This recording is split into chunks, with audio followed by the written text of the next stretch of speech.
किसी ने क्या बड़े कमाल की बात कही है कि हम उन लोगों से वफा की उम्मीद कर बैठे जो जानते ही नहीं हैं वफा क्या चीज़ है। नमस्कार दोस्तों, आज मुझे एक सेठ और उसके दो बेटों की बड़ी छोटी सी कहानी याद आ रही है। किसी नगर में एक सेठ रहता था, उसके दो बेटे थे। जब सेठ के दोनों बेटे जवान हो गए तो एक दिन सेठ ने दोनों बेटों को अपने पास बुलाया और दोनों बेटों को 50-50 हजार रुपये देकर कहा कि जाओ किसी अन्य नगर में जाकर अपना व्यापार शुरू करो। सेठ के दोनों बेटे पैसे लेकर अलग अलग शहर के लिए चल दिए। जब सेठ का बड़ा बेटा मंजिल पर जा रहा था तो उसको डाकुओं ने घेर लिया और उसका पेट फाड़ दिया और 50,000 रुपये छीन लिए। कुछ देर के बाद सेठ के बड़े बेटे की मृत्यु हो गई। सेठ का छोटा बेटा जब किसी अन्य शहर में पहुंचा तो उसके पेट में अचानक बहुत तेज दर्द हुआ।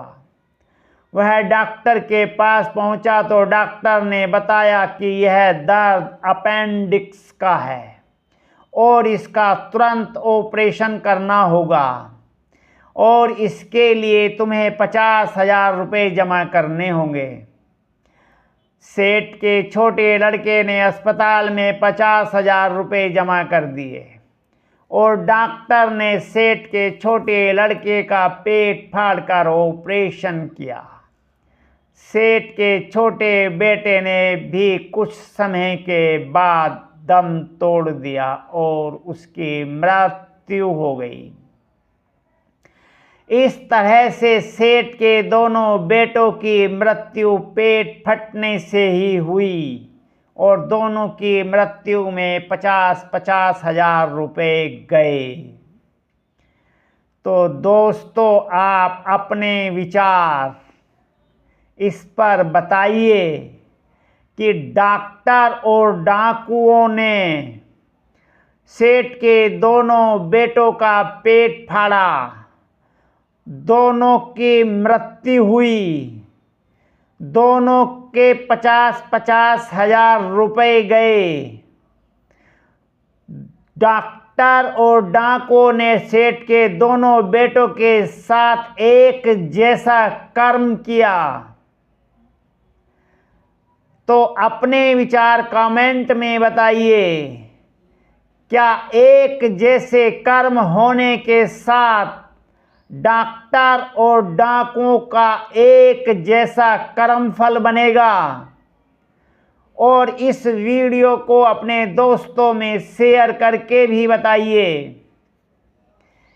कि क्या डाकू और डॉक्टर दोनों के एक जैसे कर्म होने के बाद भी दोनों के कर्मों का फल एक जैसा बनेगा? अपने ये विचार कमेंट में ज़रूर लिखिए। कर्म फल पर आधारित मुझे एक छोटी सी कहानी और याद आ रही है। एक बार माता पार्वती और शंकर भगवान कहीं जा रहे थे। रास्ते में एक पीलवान हाथी पर सवार होकर जा रहा था।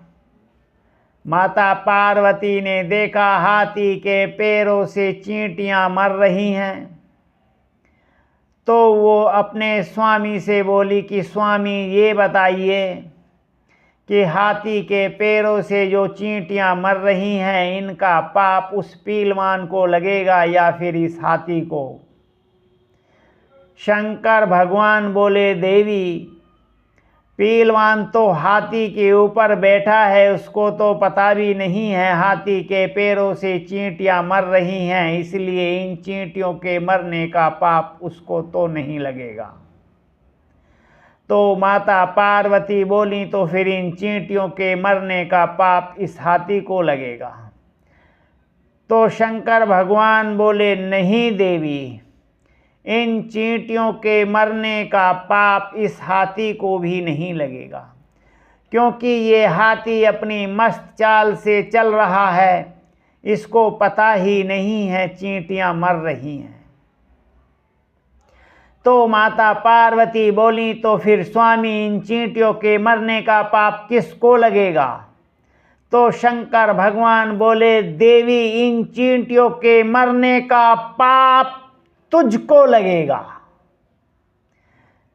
क्योंकि तू ही इनको मरते हुए देख रही है और तेरे हृदय में ही ऐसा भाव बन रहा है, इसलिए इनका पाप तुझे लगेगा।